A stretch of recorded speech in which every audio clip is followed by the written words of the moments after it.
This conference will now be recorded. Okay. All right. So you mentioned that you have what you called the first copy. Actually, that was probably the second edition. Did it kind of have a gray cover?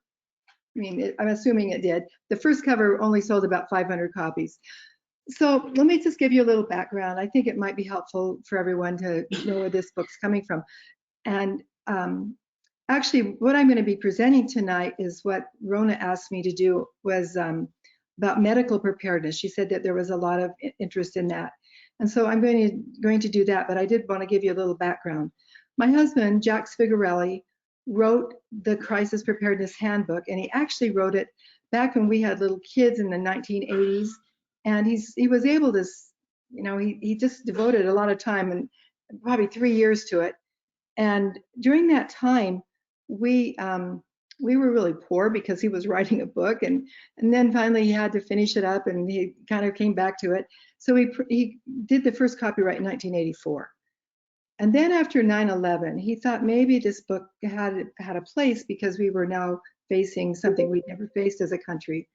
And so he updated it and then began selling it a little bit, mostly on Amazon. It's a self-published book. And then in 2005, in May of 2005, Jack passed away. A very sudden, shocking, hard thing in my life. And he'd had the book kind of ongoing, selling it. And so I just continued to sell it. I was teaching school. And I found that there were a lot of people that were interested in it. Hurricane Katrina happened, and there was a lot of people interested in preparedness. And then after the election of 2008 and after the downturn in the economy, it continued to sell. And it was really very popular, actually. So I just continued to get it printed and sell it. And then like I said, I was a teacher, and I retired from teaching. I also got remarried about 5 years later. And I decided about 5 years ago that I would update the book again to make it relevant in our times right now. And as I was doing that, it was a lot harder than I thought it would be. And I actually found out that I had something I wanted to say. And I had lived through the whole preparedness way of living, the self-reliant way of living that Jack and I lived as we raised our family. And so and I also really found out that I liked researching and liked, making things come together. So that's how this third edition came to be. And it was published last September and has been I've been trying to get people to know about it. And I had this kind of interesting thing happen. Maybe some of you have heard this. At the first part of May, I actually was talking to one of my daughters, and she said, "Mom, her brother-in-law just called and said, Glenn Beck's talking about your book on his show." And he did. And through my husband now, we got to know a little bit about Glenn Beck, and he lives actually in Cache Valley, in the Idaho part of Cache Valley, and we live in North Logan in Cache Valley. So my husband has a landscape company that actually did the landscaping for his ranch in Cache Valley. So we gave him a couple of copies of the book, and we didn't think much about it. We sent him an email after they had all those disasters in Texas during I think it was in February, when they had all the freezing and the snow and everything that's so unusual in Houston. And we sent him an email and said, "This might be of interest to your readers." And we didn't hear anything back. And then out of the clear blue, he endorsed the book, and he was a very nice endorsement. We were very grateful for that. So that's a little bit of background. And if you're interested in knowing more about it, and I'm not going to be talking about it anymore, but this is my email address and my website. If you go to my website, let's see, I'm trying to get this to move forward. Is this going to happen? Yeah, there we go. If you go to my website, there's something that you might be interested in. I made a free, and it's free. It's called a Quick Start Guide to Preparedness. It's got some good information about how to assess where you are in preparedness, and it's for people who maybe haven't done very much in preparedness yet. So if you're working with people, I kind of get the idea. I like to in a meeting to at least find out who I'm talking to, but I assume that if this is an LDS stake, that many of you are going back to your wards and helping people who are interested in preparedness. And if you are, this quick start guide might be something useful for brand new people. It gives them some good ideas about food and water as well. And then I have one other thing that might be of interest. It's also free. I have been doing something called the Preparedness Challenge for 2021, and it is on Facebook. And you can find it every week. I post something new. It's a new challenge each week. And my name on, I think you can find it if you look at Crisis Preparedness Handbook, but you probably will look it up under my name. But my Facebook sign, or whatever you co-sign, whatever we call those, is called Author PSA. I don't know if you can all see everything there, but anyway, that's a couple of things that are resources for you. Okay, so let's see. How to prepare for medical emergencies. This is what Rona and Robin had talked to me about presenting. And I would like to say at the very outset that I am not a doctor and I am not a medical professional. But I think that doesn't have to be the case to be able to prepare for medical emergencies. So what is medical preparedness? What does that mean? And if we were in a group setting that I could talk to you, I'd like to hear your ideas about it. Is there anyone actually that would like to say what they feel that medical preparedness is? Patricia, this is, oh, go ahead. No, I was just saying, you guys can unmute your phone or your microphone. Just make sure you mute it back again after your question, after your answer question. Go ahead. I think someone was trying to say something. Yeah, it was me, Patricia Rona. Okay. One thing I think on preparedness, it's like some people, they go and they get suture kits, they get all this stuff, but they never know how to use it, or they get all this equipment, but they never learn, and they need to get something more to where they're able to do, have their abilities, not go beyond their abilities. It's kind of like anything in preparedness. It really requires the person who's preparing to take the initiative. And so if you're interested in being able to do sutures on people, then I think that would, if there's that's a good skill to have, but just having the kit's probably not enough. The only thing that would be an advantage to having that kit is if you have someone in your sphere of influence who does know how to use a suture kit, and they could use your equipment. So I think that's a really good point, Rona. Is there anyone else that wants to make a comment about what is medical preparedness? Okay, I get it. It's kind of nice to be incognito. But I was just gonna say, I thought I had stuff for pandemic, which I did. I had masks and everything, but it was not the pandemic that we're in. It's, like for flu pandemic, it wasn't right. How to stay home and be so isolated. So I think it's different, whatever you run into, whatever disaster, even compared to a tornado or a hurricane. I think it's probably even different. So it's kind of requires you to have flexibility. You can have things that you anticipate, but like you said, you didn't anticipate what was going to happen and how we were going to be so isolated. And a lot of people probably weren't prepared like you were even. So yeah, you're right. It does take some flexibility and being able to adjust. I think that's the case with any kind of surviving of any situation. Okay, well, this is what I kind of came up with for tonight's presentation. This is what I determined I think we can do as lay people for medical preparedness. One of the first things, and it's pretty obvious, is to live a healthy lifestyle.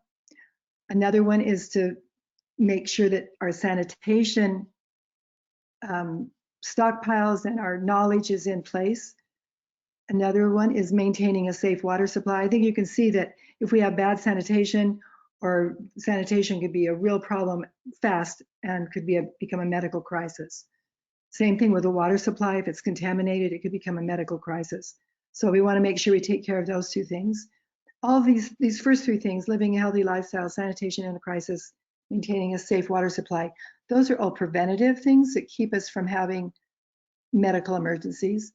And then the last two are learning emergency medical skills. So Rona, what you were saying, if you have that suture kit, you want to be able to, you have to have the medical skills to use it. And then there's the other thing is stockpiling medical supplies for an emergency.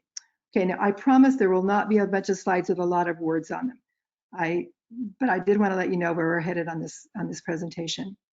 So the first thing I said was to maintain a healthy lifestyle. And we all know this. I don't think there's a single person that doesn't know that's important. So maybe it's time to reflect on what you might need to change. If you want to be prepared, if you're going into any kind of a crisis in good health, you're going to stand a better chance of surviving it. Do you maintain a normal weight? I mean, we know this, we've heard this, and maybe it's time to assess that. Do you eat a healthy diet? We can all improve our diet, I think. I know some people, though, that probably eat the healthiest diet I've ever seen, and maybe not, but think about the things you're feeding your family, things that you're eating. Do we keep physically fit? Just simple walking. I had a physical this month, and my doctor said, yeah, just keep walking, you're doing great. And I think that's being physically fit in part. Do we practice good health hygiene? Now, in a crisis, having good hygiene skills is really critical. And just making sure that we keep ourselves as healthy as possible. This one, I said you have healthy habits, and you can see she's sleeping. And of course, we know that we need to get plenty of sleep, and that should be a healthy habit. But there might also be other habits. Again, if you're LDS and you're living the word of wisdom, those are healthy habits. They're really great. Maybe some people need to adjust that. So those are some possibilities too. And then the last one is, how well do you manage medical issues? So right now, my doctor also talked to me about how vaccines are really important. And, you know, he's coming from that point of view.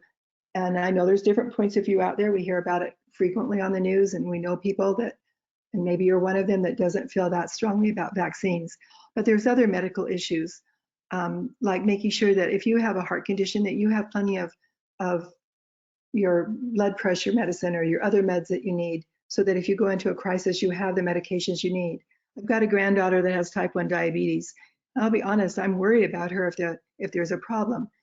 They do an amazing job. Her mother, she homeschools her kids, and she does an amazing job of giving them a keto diet. Literally, for a while, they were very strict keto, and my granddaughter's Hannah, and she and her mother are both still strictly keto, and she's actually been written up in some magazines because she has such fantastic, I don't exactly know what the numbers are, but her numbers are really, really good for having diabetes. And so managing your own health issues and making sure that you do the things that you need to take care of them.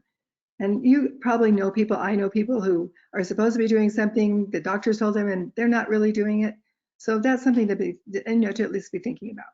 So that pretty well covers the idea of being healthy, having a healthy lifestyle.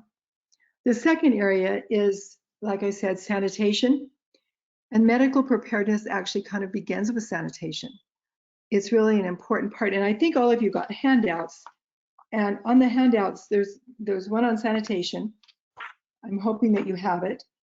And this actually is an excerpt from a chapter in my book about improvising sanitation and human waste disposal. That's really a knowledge area that we need to have. That's one of the first things that might go down in certain crises. If there's not a good place to go to the bathroom, I mean, you've got to take care of that. You've got to plan for that. In the Civil War, there were more deaths from dysentery than there were from bullets. I think that's a pretty amazing statistic. And we know that there are a lot of people who died from infection as well. So there can be a crisis, but we don't want to add to that crisis by not taking care of sanitation. Some of the best practices in sanitation is to learn how to improvise the toilet, to store heavy-duty plastic bags to contain the waste, and to store several bags of lime. Now, there's others in your handout. I think I've given you some other suggestions, but these were three that I thought were really important things. You want to have ways to fumigate, ways to disinfect so that sanitation can be maintained. And you have to teach the people around you, especially little kids. If your toilets don't work, you've got to teach the kids why they can't use them. And some people actually recommend using the toilets as a temporary, so you line them with a plastic bag so that you can have a comfortable place to sit and you don't have to flush it. But obviously you can't flush it if the sewer is out. The next thing is making sure that you have clean drinking water, and that's really a critical thing. Contamination, we have relatives that live in hurricane country and they're getting flooded almost constantly. And they have to make sure that they have clean drinking water. There's several parts to that. One of the things you want to make sure is that you have at least 1 gallon per person per day for 2 weeks. Now, if you add that up, and I've done some of the math on your handout, one case, like I have in this picture, that's 24 half-liter bottles, or about 16.9 ounces per bottle. And one case of that will have about 3 gallons. So you would need 5 of those, close to 5 of those, for 2 weeks per person. And sometimes I can't think of it right now, not the Red Cross, but the FEMA, and also the, help me out here, the Center for Disease Control, CDC, they recommend 3 days for most emergencies, and that's kind of like if you have to be on the go. But if the Red Cross and FEMA recommend that you have it for 2 weeks. I wanted to share a couple of good ideas. These are just a couple of kinds of equipment that you might not know about. One of them is called the Easy Drum Cycler, and that's in the very top picture. What it is, it's a way to flush out your 55-gallon drum of stored water. To me, the biggest pain is keeping it clean. And this just helps you just run the water through, and you can recycle it. I think you put bleach in it to start with and let it swish around to kill anything that might be growing in there. It's been surprising. My husband and I actually tested some water that we had. They were in 5-gallon containers. We wanted to see what they were like and how they tasted. And I was expecting them to be kind of nasty. They weren't. They tasted just like great water. So I think sometimes if you put clean water in a container, you're going to keep clean water there. But it is good to know how to clean those out. And then the second thing I've got on this page is called a water bob. Some of you may know about that. What it is, it's a big, kind of like a big bag that fits in your not your swimming pool, but in your bathtub. You fill it up. Like if you know that you're going to have a water shortage, you're going to have water turned off, there's going to be a problem with water, then you can fill this and it will hold as much water as your bathtub, and you can use it to, it's clean water. You can use it to drink. You can use it to flush the toilet, whatever you might need. So those are a couple of things I just wanted to share with you. This one I hope all of you know about is called, this is a best practice, and it's to have a personal water filter for each person. This is made by Aquamira, and it's called the Water Basics Red Line Filter. The guy that makes it, I actually know, I don't know if he makes it, but he used to work for the company. And he told me that he'd had this water filter, this is 5 years ago, he was talking to me, that he'd had this water filter and used it all over the world to strain water.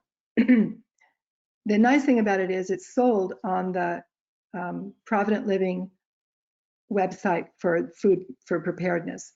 And it's on the second page. So if you get on that food storage page that the church has, the LDS church has, then you can go to the second page and you can get it. I think they're around $29, which is a pretty good deal. Some water filters cost a lot more than that. So this is a really good choice for a water filter. I think I've also given you some other options for water filters. There's one called the Life Straw, and there's another one, Sawyer and Katadyn are both really good in the water filter. In the water, they're making water filters. They mostly make them for recreation. Does anyone have any comments they want to make?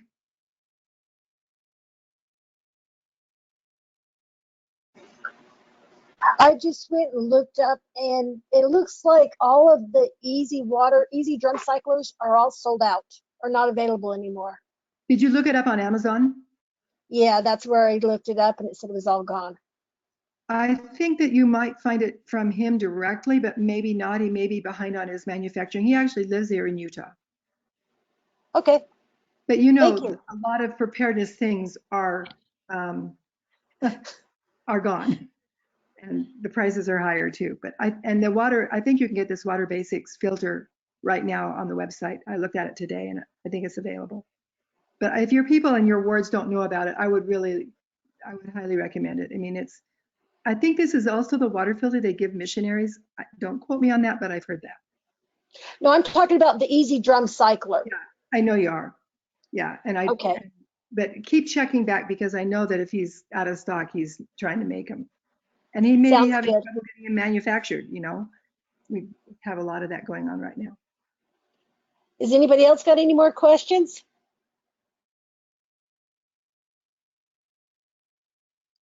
So I just wanted you to know my computer froze. So hopefully everybody else is still fine, but my computer's frozen. So I'm hoping it's still recording too. So I just wanted you to know. Okay. I can see you, but I cannot see your screen. I don't see any of your handouts or your Okay. slides. So Okay. let me I can send those, I think, eventually too. I'm closing down my computer, and hopefully it won't change that you're the presenter. I'm hoping, because I don't know why all of a sudden it froze. So Because it's technology. yes, technology is always what fails. So I'm gonna try to see. So hang in there with me. One Okay. thing real quick on the water barrel cycler, if you can work with a group, you don't need to have one for every family. You can share that, and it's not like you're changing your water on a daily basis. He recommends once a year. So That is a really good idea. if you want to share, do it as a ward or as a neighborhood or whatever. It's kind of silly for everybody to go out, and I think when I bought mine was like $50. Yep, I think that's what I saw. I saw it available somewhere when I was looking today. I wanted to make sure he still made them, but yeah. I bought it directly from him, so. So I talked with him at preparedness fairs, and I think, if there's a preparedness fair in September, I think it would be a good place to get one. Thanks for sharing that. Good idea. Yeah, that is a good idea. We're gonna start doing more preparedness fairs now again, which I'm glad to get back to people. Yeah, to see people, that's for sure. Okay, the next one I want to show you, these are just some of my favorite little things that I think are really good, but you need to have methods for purifying water. And we hear a lot about the chlorine products, but these are all three. I think, to me, the Aquamira drops are the best of the chlorine products, and there's some other similar ones. I think I put them on your handout. There's the I know that they're in my book, but anyway, I'm sorry that I think I just put the Aquamira, but you can easily look for chlorine purification products, and these are actually, this is a liquid that you can put in. I think this size fits a 55-gallon drum. And then two other kind of cool things is the second one is called a SteriPen, and you probably are aware that ultraviolet is also something that can purify water. And in third world countries, a lot of times they'll take the water bottles, fill them up with their water that they're trying to purify, and put them in the direct sun for 6 hours at least. And that will purify the water. The one caveat is that it has to be clear water. It can't be murky water, because the UV rays don't go around the little particles of dirt or whatever might be in the water. So it has to be clear water, but it's another method for sterilizing water. And then the last one I think is kind of cool. It's a little expensive. It's about it didn't used to be $150, but it is right now. And this uses ozone to purify water. The nice thing about this is you can travel with it. So if you're, wanting to go someplace that you're kind of not, the water's questionable, this is a nice thing to have. It lasts a really long time, but it uses ozone. And the company that makes it is Roving Blue, and they make some other ozone products that can be used for, I think, even commercial kinds of use. So if you're interested in using ozone, that would be something to check out. Okay, we're on to part 4. And sometime this is actually getting into the medical emergency part. And as I said before, I am not a medical professional, but sometime it might be up to you or up to me.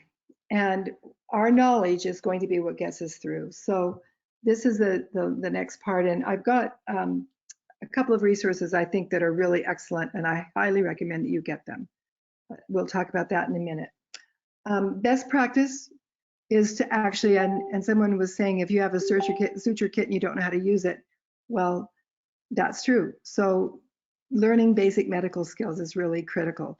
And on your handout, I have medical skills to learn, and I think there must be about 20 of them.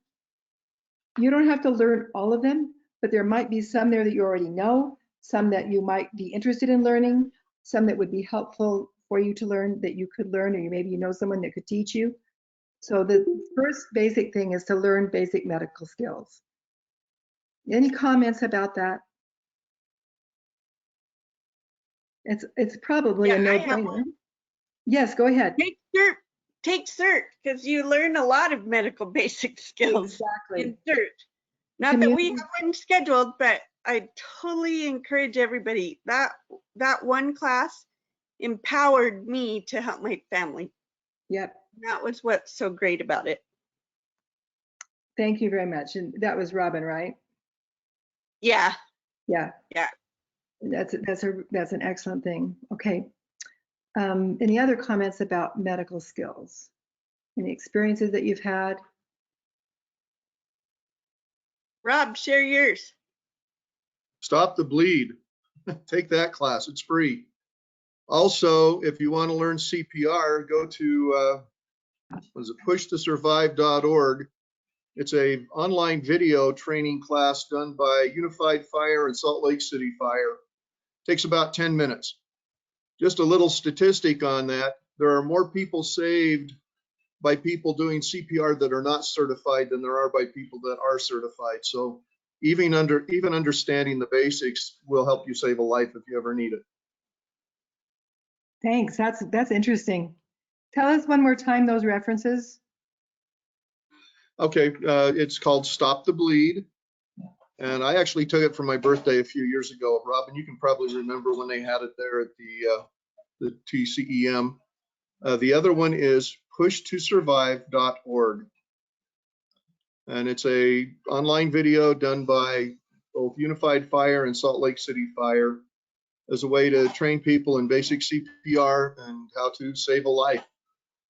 More people are saved by uncertified people doing CPR than there are people saved by certified CPR trained people. Thank you. That's awesome. Thank you for sharing that. Awesome. Anything else you want to add? I mean, it seems to make sense that we should learn basic medical skills if that's how we're going to be prepared medically. Otherwise, it's just hope nothing happens kind of feeling. Learning basic medical skills, one of the references I was looking at talked about using online, like you can find YouTube videos on how to do almost anything. And you might think, well, yeah, but in a down grid time, I wouldn't be able to access those. But I think even if you have watched them, you still have some knowledge still that you can, and maybe there's a way to, I don't know, some of you probably do know, if there's a way to even download the ones that you think are especially good that you can just play up, even if you don't have access to the internet. But that's another source that we have. There's so many things you can learn online, and I think that's a good place to start too. Okay. One of the things is to learn how to prevent illness and injury. We have a friend that was painting high up in their house, and he fell, and he barely survived. Luckily, he's fine now, mostly, but he broke his neck. And sometimes we try things that we shouldn't try. And I just want to put that out there. We need to notice how to prevent illness and injury and watch out for things, especially if we're around people with limited mobility, or if as we get older, I'm kind of sensitive to that a little bit. We want to make sure that we prevent anything. That's something that we can just be attuned to. And another best practice is get training in the medical field. And as you were talking about the CERT training and about the stop the bleed, those are the kinds of things that we should be looking for. Now, this is where I want to talk about one of the really great resources, and I bet some of you know about Joseph Alton and his wife, Amy. I think he's called Dr. Bones and Nurse Amy. The medical guide that I used to put some of these handouts together, and I can't really show it to you. I was hoping I could just show it on the screen, but it's that one up in the left-hand corner. It's about $19, $20. He has another one that's about $40, and I got permission to use his stuff. I emailed him. He was great. Email me back. Have any of you used his materials before? His website, I want you to be sure to take a look at his website, because his goal is to help people be prepared.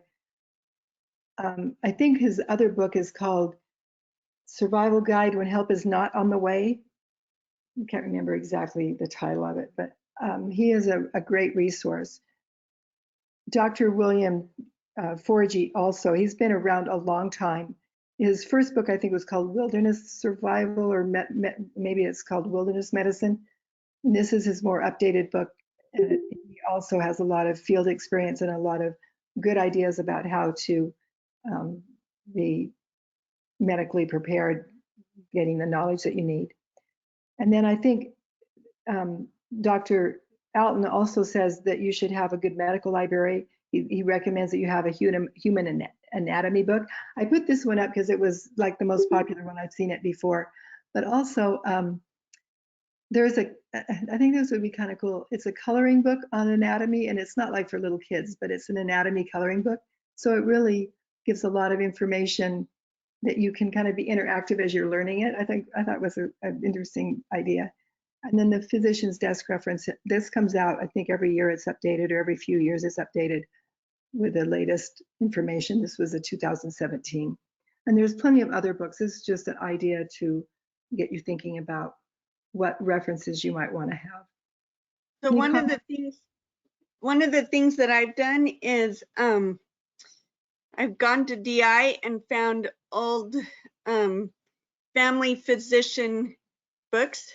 And even though they're old, they still have a lot of great information, because a lot of those books are expensive. They are. But when people get rid of them, and I just found it at DI, and I've used it for when somebody got hurt or somebody wasn't feeling well. I just referenced it. I mean, now we have the internet, which is great, but when we don't have the internet, I still have that book. And it's been a great resource for me. And since I found it at DI, it wasn't that expensive. Right. So I mean, still like $5, but it was worth it. That's definitely, the Gray's Anatomy is a famous anatomy book. I think I saw that it was $200. It's like buying a college textbook. It is a college textbook. Right. So. And I think you can find college textbooks in thrift stores and utilize that information. Even though it says it's old, your body still has the same stuff in it and still can reference that. So I would say look in the most odd places for things like that. Thank you. That's a really good suggestion. Okay, the last part is called stocking up on medical supplies. And it was already mentioned that it's not such a great idea to have something that you don't know how to use. And the best practice is to store the supplies, equipment, and medicines that you know how to use so that you're using them properly. And then, of course, if you have equipment, learn how to use it. Figure out how you can go up, get the training that you need for it. So that would be the first thing to say about using stock when you're stockpiling medical things. One of the easiest things to have a supply of is over-the-counter medications. During the COVID time, when we were here, when we were at the drugstore, the pharmacies, there were empty shelves. You probably noticed that too. People were thinking, hey, I need to have these things. And maybe they were not getting back on the shelves fast enough. I don't think they're too bad right now, but these are the kinds of things that you should look at. I've given you a list of essential over-the-counter drugs. I have a list in my book, and I noticed, I just compared it with what Dr. Alton said, and I pretty well had most of the things that were there. There were a couple that I didn't have that they're now there for you. He had a couple of additional antacids and things like that. But that is I think that's a good list that I've given you for things that you can make sure that you have the proper amounts of. Comments at all from anyone? So I made our Red Cross bags for sheltering, and there's some over-the-counter type medicines in it, and we have them dated so that we don't go over the expiration date and stuff. But I would say, even if you have to go to a Red Cross shelter or whatever, it's still a good idea to have your own stuff with you. I have a little over-the-counter, just a small little bag that I got at Dollar Tree that was a sewing kit, and I took over-the-counter bags or over-the-counter medicines and stuck them in little bags, labeled them, and dated them. And how many times I have used that, it's been a blessing. So it doesn't take a major emergency to need this stuff, and Right. to have it available, it's just been one of those things that helps it crisis be a molehill instead of a big, like we had diarrhea so bad one time and we were not home, and that's so miserable. But I had stuff with me and it helped all of us. So it's just one of those things that I have a firm belief of, if you have this stuff, it doesn't have to turn into a crisis. That's really good. That's a really good point. And it's kind of along that whole idea, if you're prepared, you shall not fear. It kind of goes with that too. You're frantic about your child that's running a fever or whatever. They're, like you said, if they have diarrhea, you'll have something that you can take care of for them. That's really good. I like the idea of kind of making it in a small kit that you've got. You can have one in each car, each vehicle in your home. You can have one, if you're in your camping gear, whatever, so that you have it whenever you're, away from your house. Thank you. Yeah, we were somewhere and somebody said, oh, I need allergy medicine. And out I whipped allergy medicine. Of course you would have allergy medicine. But I know, because my allergies are crazy. So I just think, what's the little emergencies that I could have, and then try to accommodate that in a little way. And medicines are one of that way. And Yeah. so I'm glad that you have totally talked about this, because it totally helps. I just can't say it enough. I've used it and used it and used it. And I make sure that I use it and rotate it so it doesn't just sit there. Great. Yeah, that you know what the expiration, if it's been there too long. I want to say something about prescription medicines too. I think that's an important part of being prepared, is having the prescription medications that you use.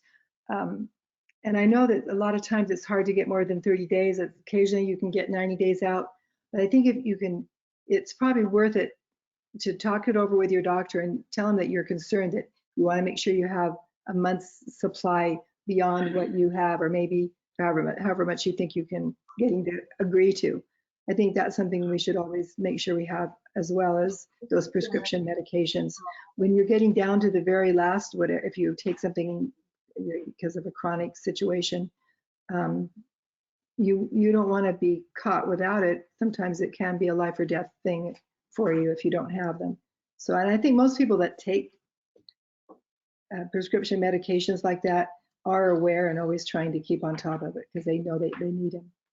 I also, I think that I'm getting close to the end, but I wanted to talk to you about the two lists of first aid kits.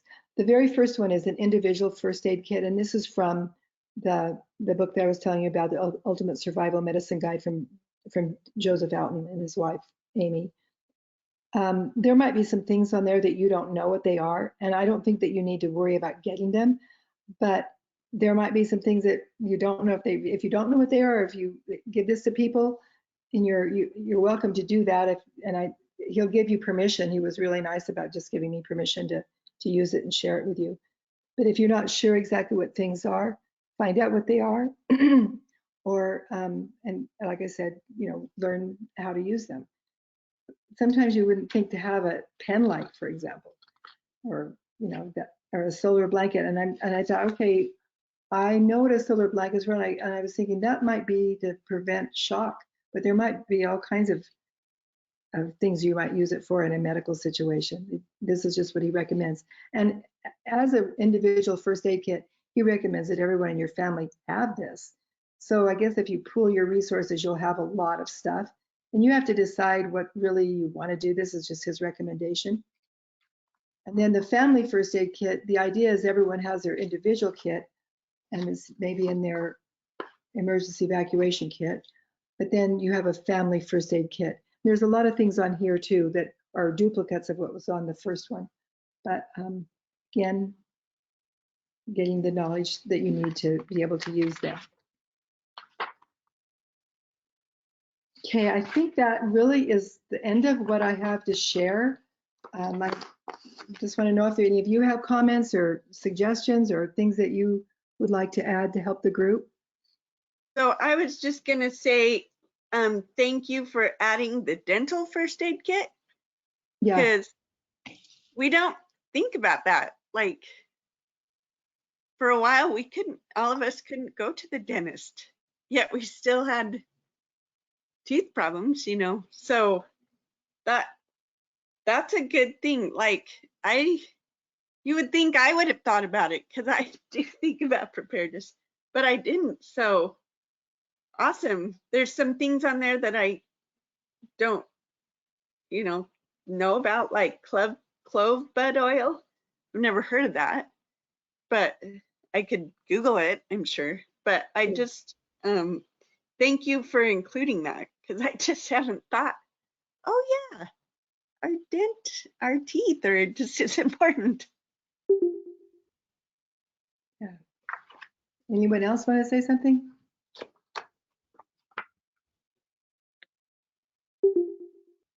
So don't be afraid. You can talk and ask questions. This is our question and answer time. I know it's so much harder when we're online.